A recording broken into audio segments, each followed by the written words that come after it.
오늘 우리에게 주시는 하나님의 말씀은 열왕기상 2장 36절에서 46절 말씀입니다.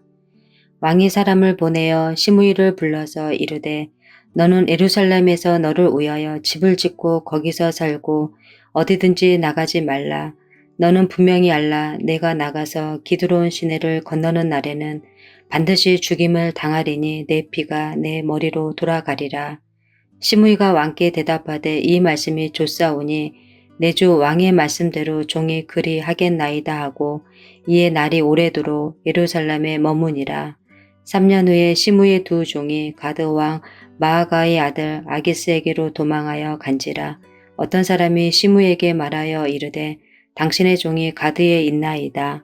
시므이가 그 종을 찾으려고 일어나 그의 나귀의 안장을 지우고 가드로 가서 아기스에게 나아가 그의 종을 가드에서 데려왔더니 시므이가 예루살렘에서부터 가드에 갔다가 돌아온 일을 어떤 사람이 솔로몬에게 말한지라.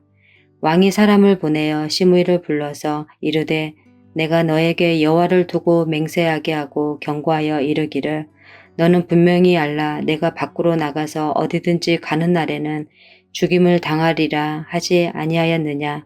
너도 내게 말하기를 내가 들은 말씀이 좋으니이다 하였거늘 내가 어찌하여 여호와를 두고 한 맹세와 내가 내게 이른 명령을 지키지 아니하였느냐. 왕이 또 시므이에게 이르되 내가 내 마음으로 아는 모든 악 곧 내 아버지에게 행한 바를 내가 스스로 아나니 여호와께서 내 악을 내 머리로 돌려보내시리라. 그러나 솔로몬 왕은 복을 받고 다윗의 왕위는 영원히 여호와 앞에서 견고히 서리라 하고 여호야다의 아들 분이야에게 명령하매 그가 나가서 시므이를 치니 그가 죽은지라. 이에 나라가 솔로몬의 손에 견고하여 지니라. 아멘.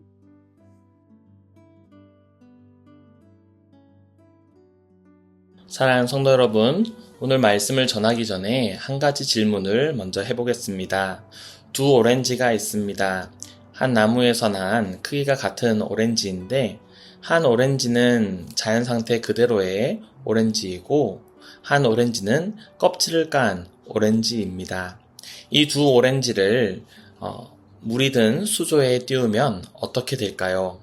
어떤 오렌지가 가라앉고 어떤 오렌지는 뜨게 될까요? 맞습니다. 바로 껍질을 깐 오렌지가 물속에 잠기게 되고 껍질을 까지 않은 오렌지는 물 위에 뜨게 되지요. 어떤 사람은 이것을 가리켜서 교회를 다니는 것에 비유하기도 합니다. 우리가 오렌지라고 할 때에 교회로 오는 것, 그것이 매우 답답해 보이고 불편해 보일 수는 있겠지만 그것이 세상 가운데 있을 때 우리를 띄워주는 물속으로 가라앉게 하지 않는 다른 힘이 된다라는 것을 설명하는 예화로 사용되었지요. 때로는 말씀을 지키고 그 믿음대로 살아간다라는 것이 우리에게 불편해 보이고 무겁고 답답해 보일 때가 있습니다. 하지만 하나님의 말씀대로 살 때, 그 왕의 명령을 듣고 그것을 지키며 살 때에 세상 가운데 우리가 잠식당하지 않고 살아갈 수 있다라는 사실을 알아가는 시간이 되기를 바랍니다. 오늘 본문은 솔로몬 왕이 시므이와 약속을 하였는데 시므이가 그 약속을 어긴 일로 인해서 그를 처형하는 장면이 등장합니다. 한 사람의 생애의 끝자락에서 우리가 붙들어야 할 중요한 영적 가치가 무엇인지 함께 말씀을 통해 나누도록 하겠습니다. 먼저 말씀을 통해서 알 수 있는 것은 하나님은 기회를 주시는 하나님이다 라는 것입니다. 솔로몬 왕은 아버지 다윗의 명령에 따라서 시므이를 심판해야 했습니다. 그러나 그를 즉시 죽이지 않고 그에게 기회를 줍니다. 예루살렘에만 머물면 시므이는 심판을 받지 않고 살 수 있었습니다. 조건이 있지만 그것이 그렇게 어려운 것은 아닙니다. 이것이 은혜입니다. 심판받아 마땅한 자에게 주어진 자비의 기회, 자비의 시간이 주어진다라는 것이죠. 우리도 그러합니다. 죄의 삭은 사망이라고 우리가 잘 알고 있지만 그 사망이 지금 당장 우리에게 주어지지 않았습니다. 우리는 생명을 살아가며 하나님께서 우리에게 회개하고 주님을 위하여 살아갈 기회와 시간을 주십니다. 하나님은 단 한 번의 실수를 통하여서 우리를 심판하지 않으시는 분입니다. 반복되는 기회를 통하여서 우리가 전심으로 주님의 말씀에 회개하고 그 말씀에 순종하는지를 보기를 원하시는 분이시죠. 두 번째로 하나님은 작은 불순종에도 결국 심판하시는 공의의 하나님이시다라는 것입니다.